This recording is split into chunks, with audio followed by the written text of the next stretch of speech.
If you work in customer success, then stop what you're doing and listen to this episode. Natasha Evans is one of the most incredible CS leaders in the industry, working with brands such as LinkedIn, SalesLoft, and now Hook. With a testimonial saying her customer success team was the happiest team in SalesLoft, she knew how to lead as well as how to train other leaders to get the most out of their teams. You know you're going to get a lot out of today's chat.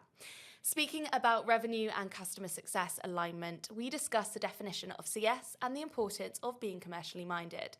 Natasha gives actionable advice on working with your sales counterpart, aligning account plans, and focusing on communication and empathy. To wrap up the conversation, we dive into how leaders can make sure they ensure their CS teams are working in harmony with sales, discussing setting the standards, customer centricity, and commission plans. There is so much value packed into today's episode, so without further ado, let's get into it.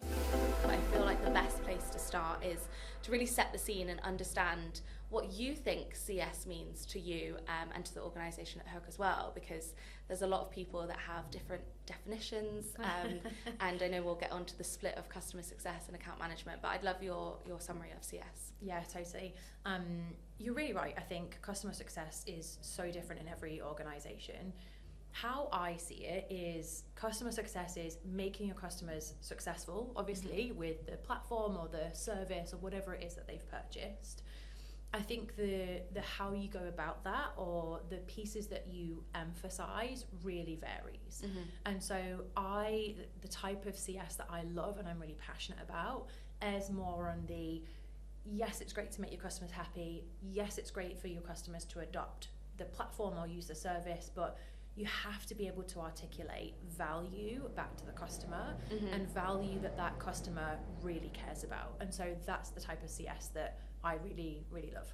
Yeah, and I think it's really important when we talk about the customer, that really needs to be at the forefront of everything. So I know that we're going to talk about customer centricity because that is really important. And sometimes people can often think, oh, we've got sales, they're like new business, we've got CS that are talking about the customer, we've got account managers that are talking about upselling and renewals, and actually the core of it is the customer. You have no business if you don't have a customer. Yeah, totally. And I think the best organizations out there not only use that word customer first or customer centricity, but they live and breathe that, and they put that into everything they do, not just by having a customer success team, but they run their sales and their marketing teams with that customer first mindset. And I think they're the most successful organizations out there for sure. Yeah, and I think that's where people will just start working in an autonomy a lot better if they're thinking about the outcome of, right, it's not like how my team is going to be successful, it's going to how can we make the customer successful. Yes. And then that's all where you work together. So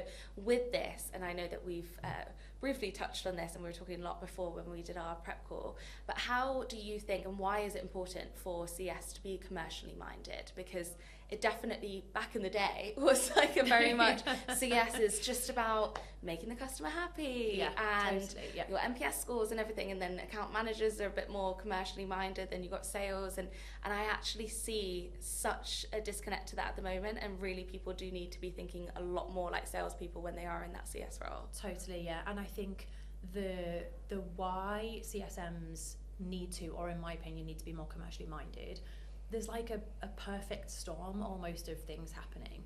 The market is really different right now, and so it's not enough as a CSM to sit in front of your customer and go, but we have a great relationship, or but you're using the platform or the service that I've provided. You have to be able to articulate value back to the customer these days, and so that market shift is really important. And so I think that commerciality comes in, really being able to understand what is it that my customer is trying to achieve? Like, what are the business objectives? What are the metrics that they're trying to align to? And then really building your plan and your relationship and how you deliver success for that customer around that. So there's like the commercial element in that aspect. But then there's also, because the market has changed, closing a renewal or securing a renewal is so different to what it was 12 or 24 months ago. Again, it's not enough to sit in front of your customer and go, you've used the platform, so you're going to renew, I'm finding that in order to secure a renewal, you have to work a renewal opportunity with the same mindset that you would a salesperson working an opportunity. Really thinking about, well, who are the stakeholders that I've had access to and I've got in front of?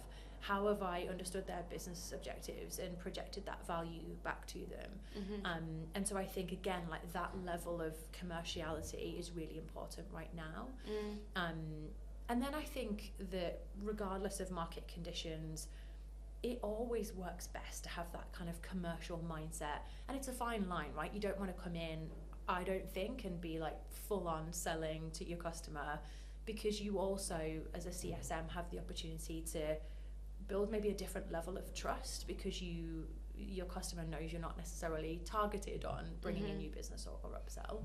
But I think it's being smart about understanding that actually the work that you do with a customer could lead to upsell, and keeping your ear on the ground for leads and opportunities that you can partner with your salesperson on.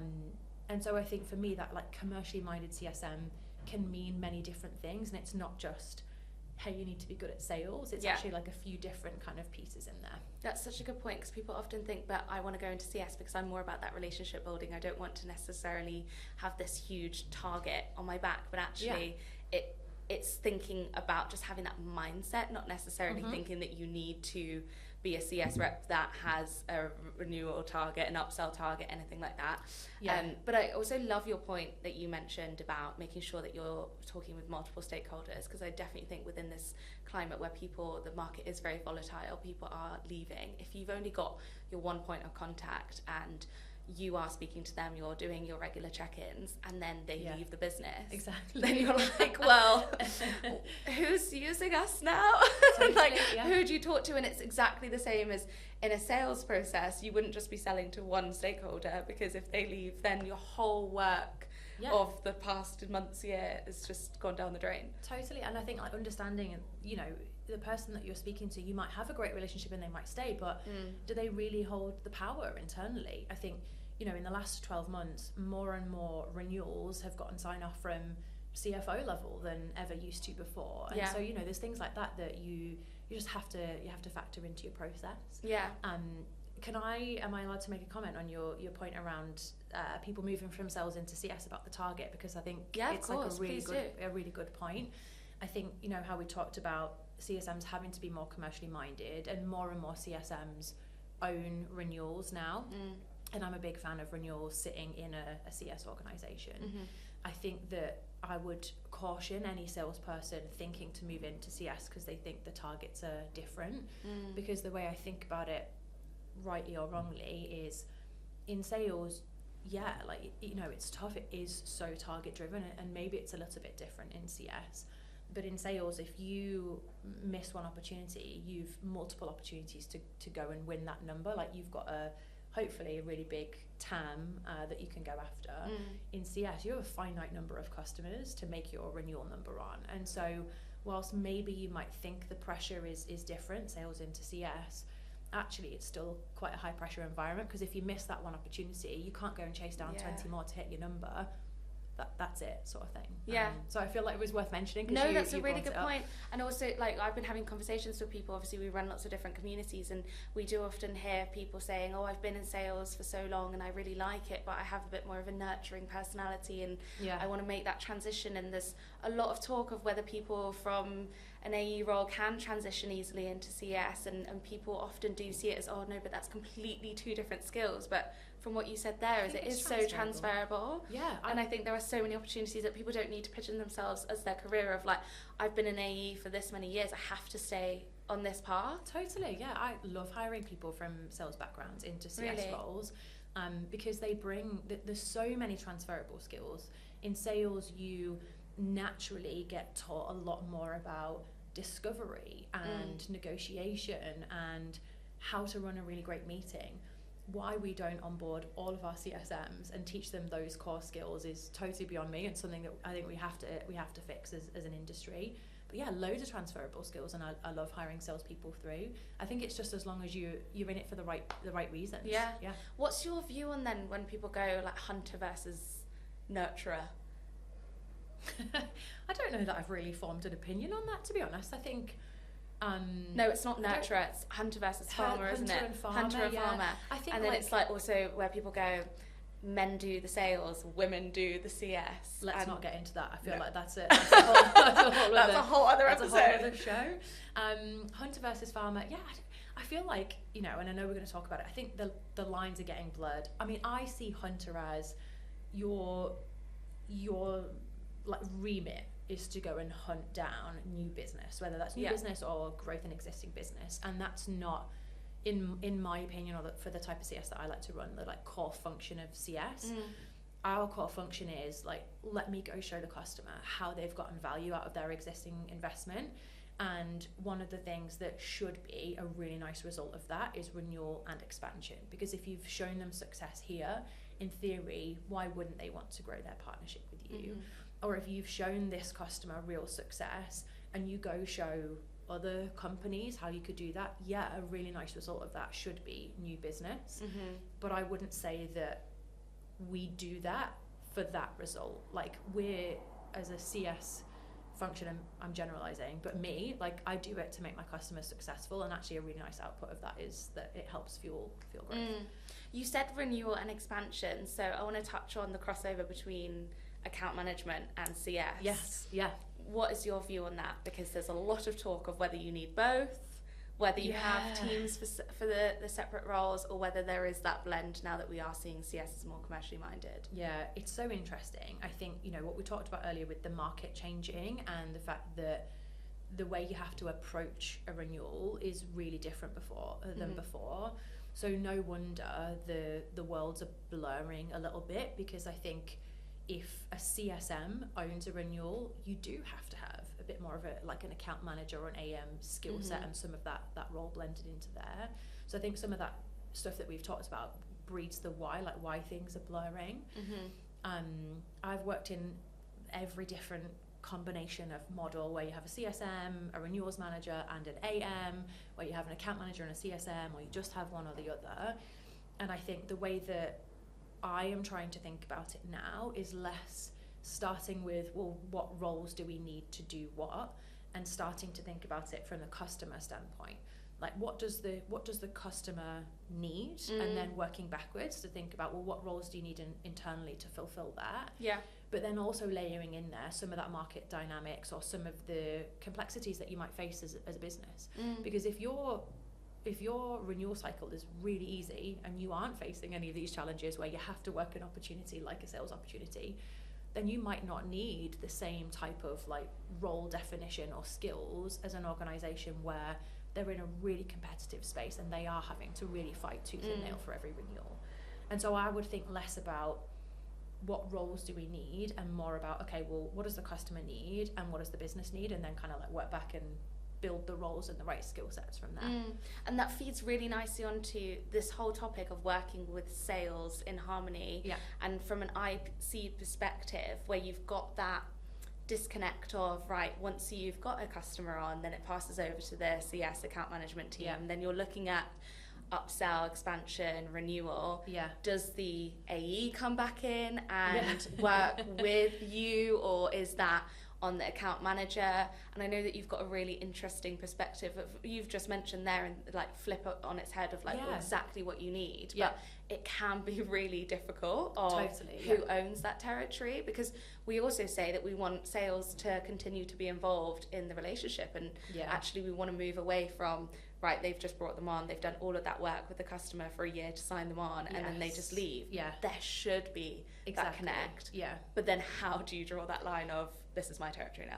Totally. And I think that's why I say to start with the customer first, because what sometimes ends up in those scenarios is you've got an SDR and an AE and a solutions consultant or a sales engineer or something that's been involved pre-sale, and then if they're handing over to a totally different team, and then you've got a CSM, an account manager, or a growth AE and a renewals manager, that is so many touch points for the customer, and a lot of opportunities for key pieces of information to get lost. And so again, I've seen it work so many different ways, and I think I personally think less about, you know, what's the perfect role setup, and think more about, well, what does the customer need in this scenario, and what, based on your business model and the market that's out there, what kind of model feels like it would work to help like naturally fuel that growth.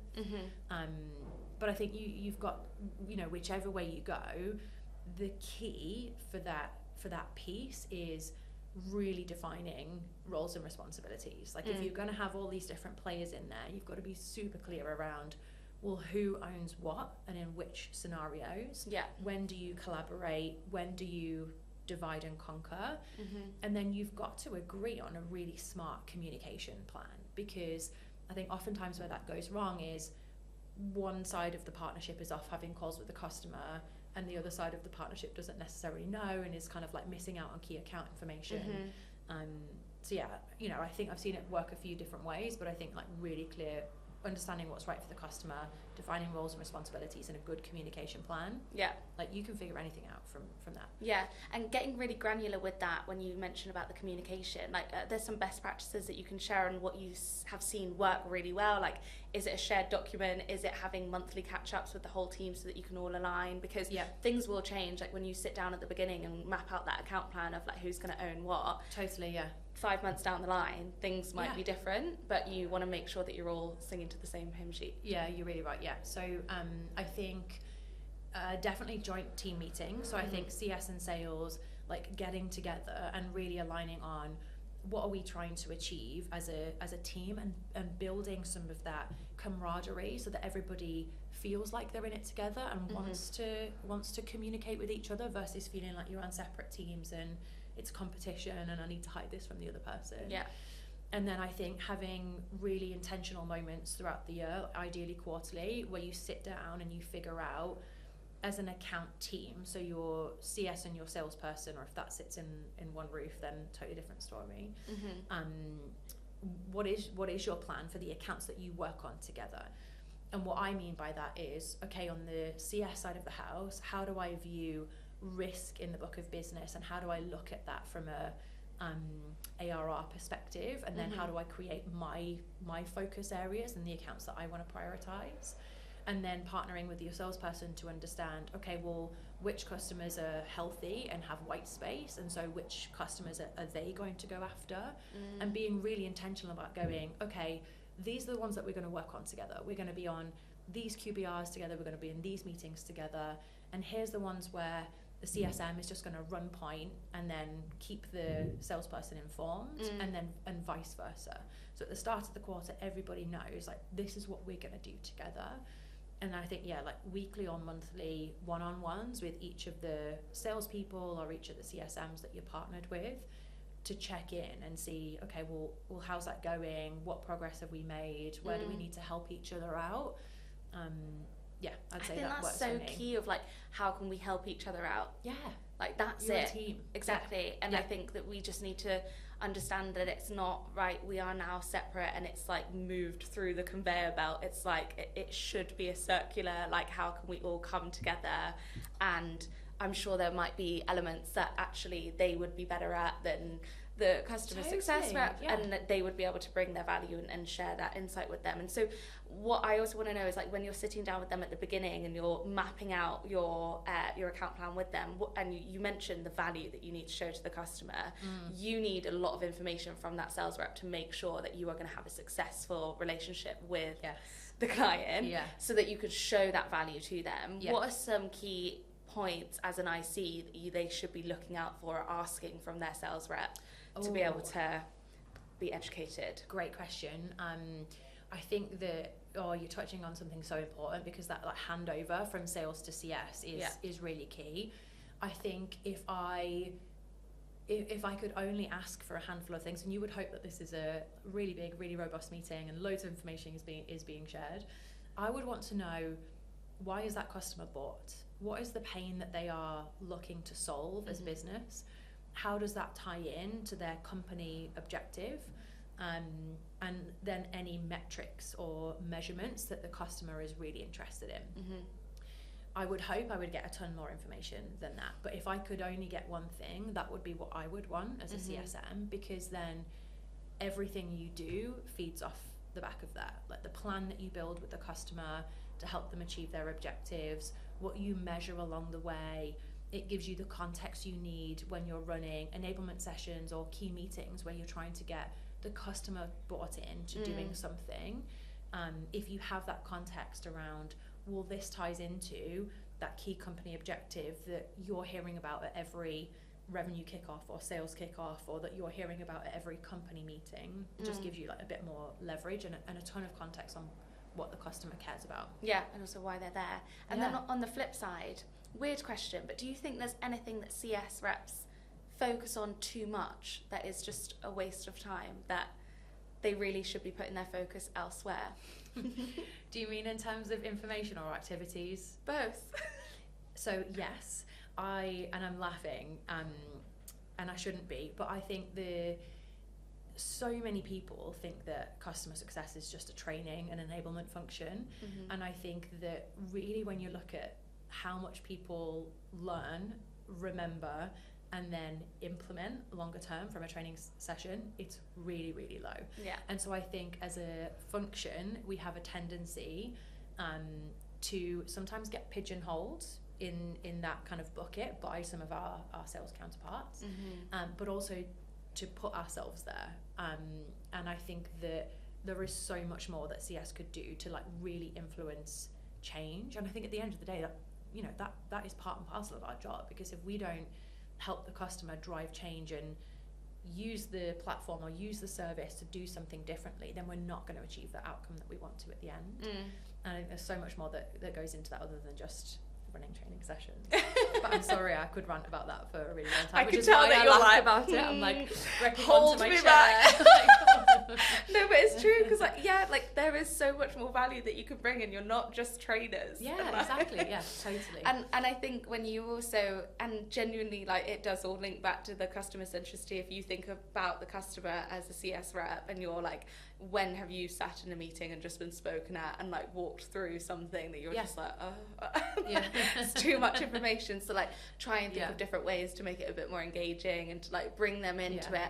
And also I think for them to be able to see how they can use whatever platform they're buying or tool, instead of just like, this is how I would show you, it's like, let's work together to make sure you're getting the best out of it. And then you'll probably unpack so much information as well, because you might think, actually, you really need this service too. And interestingly, I ask a really weird question in an interview. Am I allowed to share that? Yeah, go for it. So when I'm interviewing CSMs, basically to try and understand what they think CS is and how they would like approach different scenarios, and to essentially check that they wouldn't just go, well, I'll train everybody, no problem. I ask a question in an interview that's like, imagine you've just closed a big customer and you know that they're going live tomorrow, and you're walking home from the office thinking about all the things you need to do, and you spot a genie's lamp on the side of the road. And I'm laughing because it's the wildest interview question. And you rub the lamp and a genie comes out, and the genie's like, I'm going to grant you 3 wishes. You can have anything you want to make sure that this customer renews at the end of the 12 months. It's your first customer, big deal. What's the things you want to happen in the next few days to like really make sure that this customer is going to renew in 12 months? And if in the interview they're like, I would make sure everyone turns up for training, and I'm like, oh no. But if they think differently and they think more about, okay, well, I want to understand return on investment, I want to understand leadership buy-in, then that's when I know I've found someone that has the capability to run the sort of CS that I really love. Yeah. What's the best answer you've received on that question?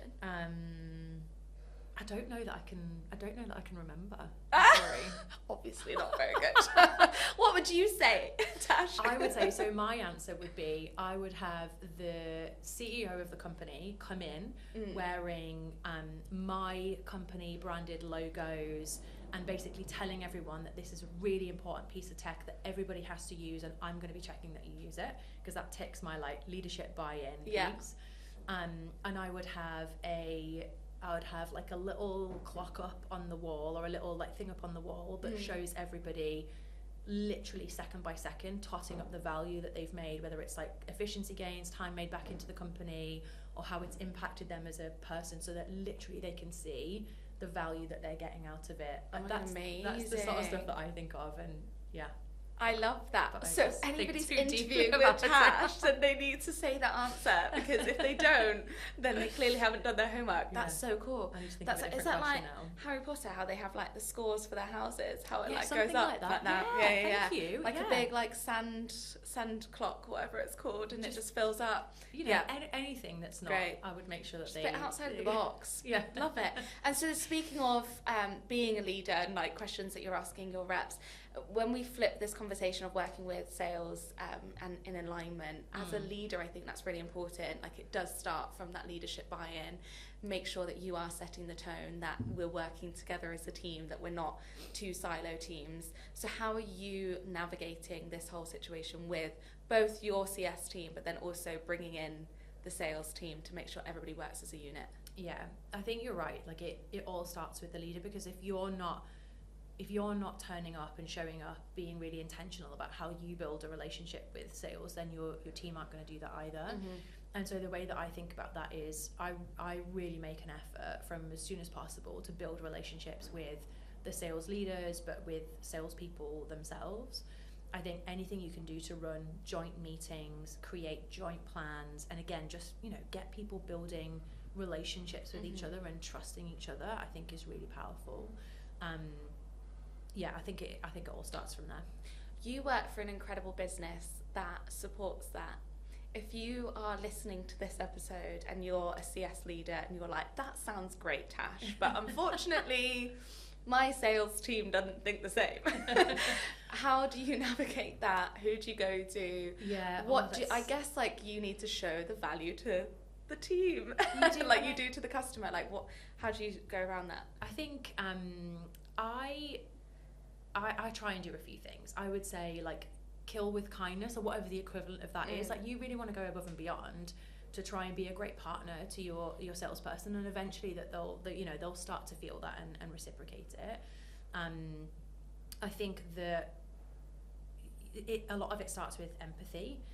Having some understanding and some empathy of your sales counterparts, and really putting yourself in their shoes and trying to understand what they're facing and some of the challenges that they're facing, and then showing up and being a partner through those. And so examples of that might be, maybe we're halfway through the quarter and my renewals are looking pretty good for the quarter, but my sales counterpart is behind on their growth number, on their new business number. Showing up to a meeting and being like, how can I help? Like, how can my team help intro your team to the right upsell opportunities? Or I'm here for you, how can I help you hit your number? I think some of that is just like putting yourself in their shoes, showing understanding, and then trying to show up and be a partner. And I know that there has to be like lines in place.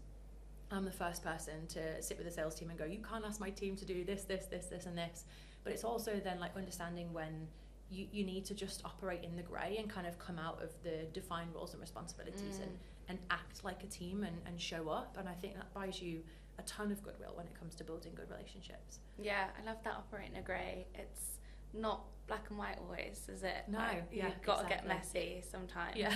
I think like the other thing you can do as a leader is, I think it's really easy for teams to call out or place blame or say that another role is easier or better paid. And I think one of the easiest ways to lead in from the front and building strong relationships is just nip that stuff in the bud and make sure that you're not contributing to that. And again, you're publicly displaying that empathy and understanding for the stresses or the difficulties that your colleagues are going through in their roles, but then also being an ambassador to show other functions internally the high points and the stresses in your role as well.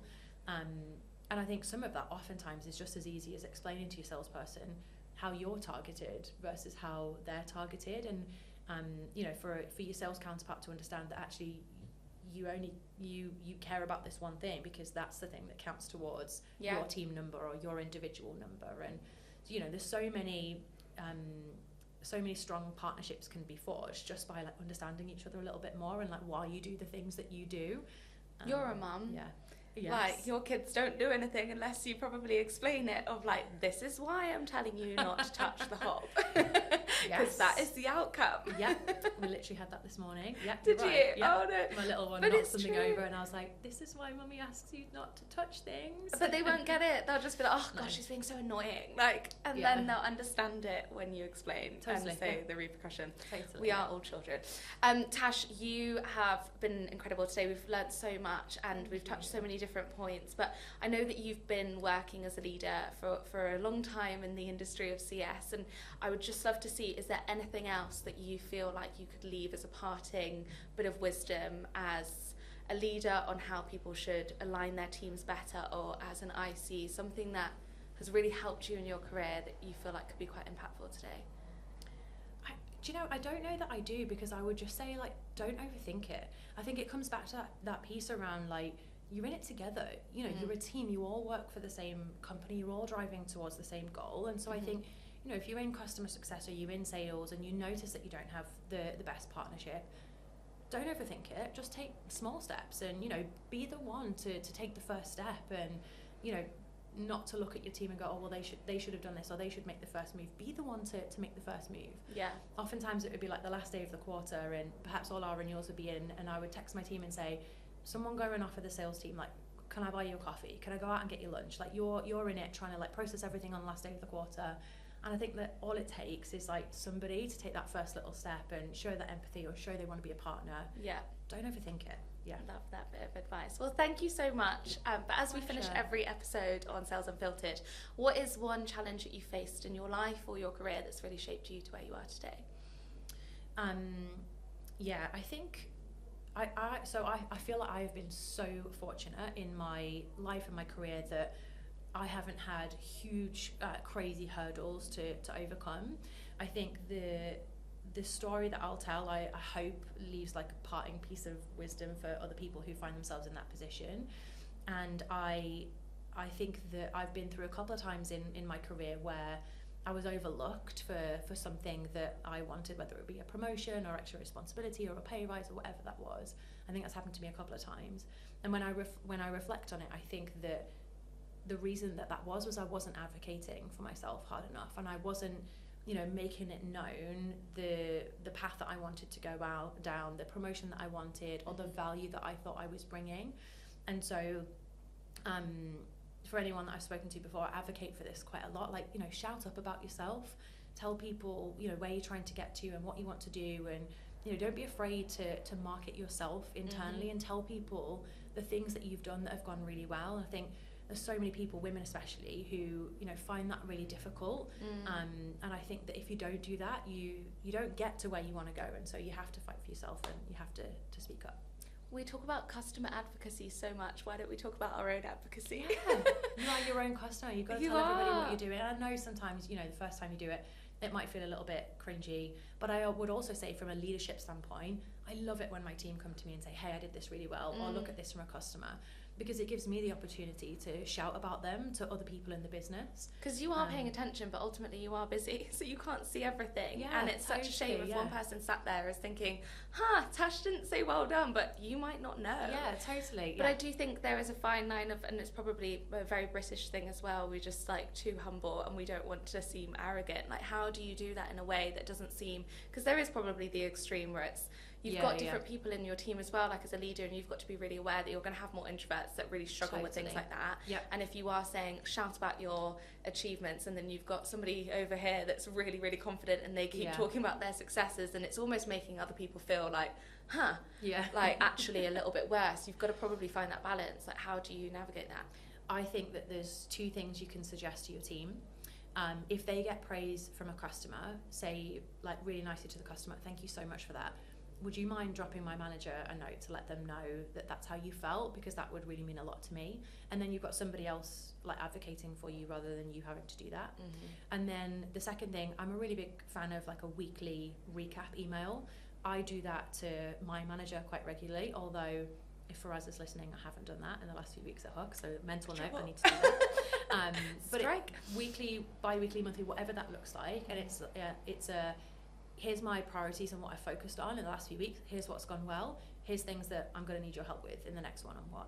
And it's subtle. Like, hey, this is what we've agreed I'm going to prioritize. Here's where I'm going to need your help. And hey, here's some things that I've done right well that you should be proud of. So I'm a big fan of that. Get on that email. I need to do that. Don't forget. Thank you so much, Tash. This has been incredible. I've learnt so much, and I love those 2 bits of advice that you said. I think they're things that people can take away and really implement. But thank you for coming on. I hope you guys have taken a lot of value from this as well. I'm sure that you have. And can't wait to see what you guys do at Hook. Best of luck. Oh, thanks for having me. Thank you so much for listening to this episode of Sales Unfiltered. If you enjoyed this conversation, I would love for you to hit the subscribe button. And if you're feeling extra generous, leave us a quick review. See you next week. soon.